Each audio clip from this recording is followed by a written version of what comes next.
HP iPhone ninggal. Mau kemana HP-mu? Sing wis retak-retak ngono. Tambah ditinggal maneh. Wis retak ditaleni karet maneh.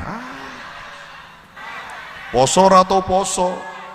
Tapi begitu tanggal 28 ribut, kowe posone Selasa apa bodone Senin pos Selasa.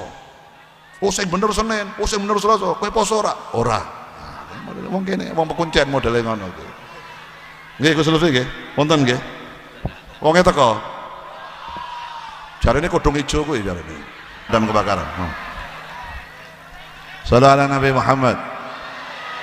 Para hadirin hadirat rahimakumullah, malam hari ini beliau Kiai Lutfi sebenarnya mengundang Al-Habib Muhdhar bin Ahmad As-Segaf dari Pemalang untuk menyampaikan mau'idatul hasanah, untuk ceramah, untuk tausiah pada acara kita malam hari ini. Cuman beliau tadi kirim salam tidak bisa hadir dikarenakan kondisi kesehatannya yang kurang baik. Artinya beliau udzur malam hari ini tidak bisa hadir. Insyaallah kita doakan berkat hadirnya majelis kita malam hari ini, beliau segera diberikan kesehatan oleh Allah Subhanahu wa taala. Disembuhkan sakitnya oleh Allah Subhanahu wa taala. Dan insyaallah mudah-mudahan walaupun beliau enggak hadir, insyaallah berkah ilmunya nyampe kepada kita malam hari ini. Allahumma amin ya rabbal alamin. Yang kedua, malam hari ini dalam rangka khol memperingati meninggalnya yang pertama sinten ya Mbah Joko Negoro, yang kedua ayahanda dari Kiai Lutfi Kiai Haji Abdus Syakur, yang ke 40 ya ke 40 atau 43 ya pokoknya samono lah. Artinya malam hari ini ada dua acara. Yang pertama memperingati khol, membacakan doa kepada orang-orang tua kita, pada guru-guru kita yang telah mendahului kita, dengan rasa terima kasih kepada beliau. Bentuknya adalah membacakan doa dan bersolawat pada Rasulullah sallallahu alaihi wasallam. Yang kedua dalam rangka solawat, memperbanyak solawat dan zikir kepada Allah Subhanahu wa taala. Matur nuwun teng Gusti Allah. Terima kasih kepada Allah. Yang pertama kita mengucapkan terima kasih kepada Allah berkat kita diberikan negara yang aman dan damai oleh Allah Subhanahu wa taala. Kita tinggal di negara Indonesia yang indah, yang aman, yang damai, yang sejuk, yang sejahtera, berkah. Dan di Indonesia banyak dilahirkan ulama-ulama, penerus-penerus perjuangan dakwah Nabi Muhammad SAW. Yang ketiga dalam rangka menyambut hari ulang tahunnya Kabupaten Wonosobo yang ke-198. Jadi 3 acara malam hari ini dirangkai jadi satu dalam majlis solawat pada Nabi Muhammad SAW, dengan harapan jenengan kalian kula mau solawat mugi-mugi sedaya hajat, sedaya donga panjenengan lan kula sedaya dikabulkan oleh Allah Subhanahu wa taala. Karena kita berharap doa kita diijabah oleh Allah, diterima oleh Allah melalui makhluk, melalui manusia, melalui ciptaan Allah yang paling dicintai oleh Allah Subhanahu wa taala, yaitu baginda Rasulullah sallallahu alaihi wasallam. Kenapa kita mohon kepada Allah dengan banyak membaca salawat pada Nabi Muhammad? Karena sudah pasti, sudah jelas Allah tidak akan pernah menolak permintaannya Nabi Muhammad sallallahu alaihi wasallam. Dan jenengan niku nek nyuwun teng Gusti Allah ben cepet gobul, ben cepet dungane digobul oleh Allah Subhanahu wa taala lewat pintunya yang paling dekat dengan Allah, yang pasti diterima oleh Allah, yaitu pintunya bernama Muhammad sallallahu alaihi wasallam. Makanya ulama-ulama kita, guru-guru panjenengan lan kula sedaya niku sedaya yang rata-rata yang kedudukannya diangkat oleh Allah, diberikan martabat yang luar biasa, diberikan kedudukan tempat magom yang luar biasa oleh Allah. Rata-rata beliau adalah pengamal solawat kepada Nabi Muhammad sallallahu alaihi wasallam. Watah niku tiang nek ahli solawat, tiang niku nek cinta tenanan kalih Kanjeng Nabi, mengikuti sunnahnya Nabi, menjalankan dawuh-dawuh Kanjeng Nabi. Orang-orang model seperti itu biasanya cepat kedudukannya, derajatnya diangkat oleh Allah Subhanahu wa taala. Sebabnya apa? Sebabnya sholawat niku amalan yang tidak mungkin ditolak oleh Allah Subhanahu wa taala. Sholawat niku jenengan ikhlas, boten ikhlas tetap ketambi kali Gusti Allah. Jenengan ngertos, boten ngertos artine tetap mau sholawat niku diganjar kali Gusti Allah Subhanahu wa taala. Adimis sholah ala Nabi Muhammadin faqabuluha hadman bighairi taraddudi a'maluna bainal qabuli wa raddiha illa sholah ala Nabi Muhammad sallallahu alaihi wasallam. Amal ibadah panjenengan yang lain, posone jenengan, salate jenengan, sedekah jenengan, zakate jenengan, hajine jenengan, umroh jenengan bisa diterima, bisa ditolak oleh Allah Subhanahu wa taala.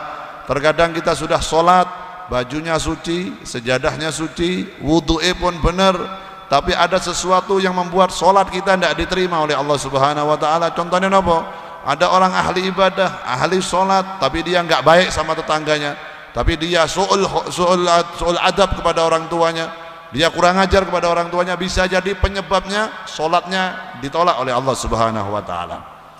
Tapi nek jenengan mau solawat, walaupun jenengan itu menyadari kita ini bukan orang yang baik, kita ini orang yang banyak maksiat, kita ini orang yang banyak dosa, kita ini nggak punya modal untuk masuk kepada surganya Allah, kita ini nggak punya modal untuk menjemput kematian kita nggak punya modal nanti kalau malaikat Israel datang kepada kita mencabut nyawa kita, modal kita nggak punya. Pun jenengan kalau sudah sadar bahwa kita ini bukan orang yang ahli ibadah, jangan pernah jauh dari Nabi Muhammad SAW. Karena apa? Karena dikatakan oleh Syekh Abdul Qadir Al-Jailani, beliau mengatakan di dalam satu kitabnya, beliau mengatakan bahwa seseorang tidak akan bisa mencapai seperti yang dilakukan oleh Nabi Muhammad SAW dalam perbuatan dan akhlak-akhlak budi pekerti beliau, kecuali bersungguh-sungguh mempelajari, membaca, mengikuti sejarahnya Nabi Muhammad SAW. Manusia itu tidak akan bisa mencapai derajat yang tinggi, derajat yang mulia, kecuali orang itu bersungguh-sungguh mempelajari riwayat hidupnya Nabi Muhammad SAW, belajar akhlaknya Nabi, mempelajari akhlaknya Rasulullah, mempelajari risalahnya Nabi Muhammad, mempelajari perjalanan dakwahnya Nabi Muhammad SAW. Kalau jenengan nggak bersungguh-sungguh, hanya sekedar baca solawat, habis gitu lupa lagi sama Nabi. Ada majelis solawat, jenengan hadir, setelah pulang dari majelis solawat lupa lagi sama Nabi Muhammad. Bangun tidur nggak ikuti caranya Nabi, mau mandi nggak ngikuti caranya Nabi, mau makan nggak ngikuti caranya Nabi, bahkan dalam membina rumah tangga tidak mengikuti caranya Nabi dalam membina rumah tangga, mustahil kita akan mendapatkan derajat yang tinggi dari Allah Subhanahu wa taala. Karena siapapun makhluk di dunia ini kalau ingin mendapatkan derajat yang dhuwur, derajat yang baik, derajat yang mulia, caranya hanya satu, mengikuti caranya Nabi Muhammad sallallahu alaihi wasallam. Shallallahu ala Nabi Muhammad. Lalu beliau Syekh Abdul Qadir Jailani mengatakan lagi, perhatian terhadap beliau tidak bisa dicapai kecuali dengan tercurah cintanya atas Nabi Muhammad sallallahu alaihi wasallam. Jenengan Arab tiru Kanjeng Nabi, mau meniru caranya Nabi Muhammad, tapi nggak ada cinta dalam hatinya kepada Nabi, nggak bisa tiru Nabi. Karena seseorang itu dalam pepatah bahasa Indonesia mengatakan, tak kenal maka tak sayang maka tak cinta. Kalau anda ingin cinta sama Nabi, pelajari riwayatnya Nabi, baca sejarahnya Nabi, baru anda akan cinta kepada Nabi Muhammad SAW. Waduh Bib, saya ini bukan ahli baca, kulo niki nek baca sebentar ngantuk, saya kalau baca sebentar bosen. Gampang, jenengan hadiri majlis-majlisnya para ulama-ulamanya Nabi Muhammad SAW. Jenengan hadiri majlisnya orang yang dekat dengan Nabi. Jenengan hadir atau jenengan sowan para yai, para alim, para ulama, para habaib yang beliau sudah mendapat derajat yang tinggi dari Allah. Sebabnya apa? Mengikuti caranya Nabi Muhammad SAW. Ngeten niku. Jangan pernah santai hidup di dunia. Jenengan kalian kula urip ning dunya bukan untuk berfoya-foya. Kita hidup di dunia diciptakan oleh Allah bukan untuk hanya menikmati, mengikuti hawa nafsu kita. Bukan. Sesungguhnya Allah menciptakan jin dan manusia untuk beribadah kepada Allah Subhanahu wa taala. Jenengan urip nang dunya, Anda semua yang hidup pasti akan mati. Kita semua yang hidup pasti akan mati. Persiapkan hidup kita untuk menjemput, mendapatkan modal menghadapi kematian kita. Jangan sampai jenengan menyesal nanti di akhirat. Jangan sampai jenengan menyesal di alam kubur ketika kita sudah ditarik ruhnya oleh Allah, diminta kembali kepada Allah, baru kita tahu, oh sakjane urip ki kaya ngene. Oh, aku gelo mbiyen sik urip nang donya ora salat. Oh, aku gelo mbiyen urip nang donya ninggalke puasa. Saya gelo, saya menyesal dulu ketika di dunia saya tidak birrul walidain. Aku rak nyenengke wong tua, malah aku nggak nangis wong tuaku. Saya tidak membahagiakan orang tua saya. Telat, sudah selesai. Mumpung jenengan diparingi urip kalih Gusti Allah, dikasih hidup sama Allah, belum meninggal, gunakan hidup kita untuk mencari ridhonya Allah Subhanahu wa taala. Dekati orang yang dekat dengan Allah, ikuti orang yang sudah sukses menjalankan dawai Kanjeng Nabi Muhammad sallallahu alaihi wasallam. Siapa beliau-beliau yang hidupnya sudah sukses?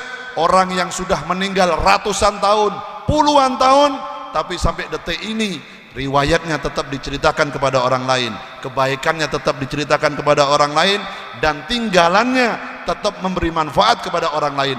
Orang itu yang sukses mengikuti caranya Nabi Muhammad sallallahu alaihi wasallam. Sallallahu ala Nabi Muhammad.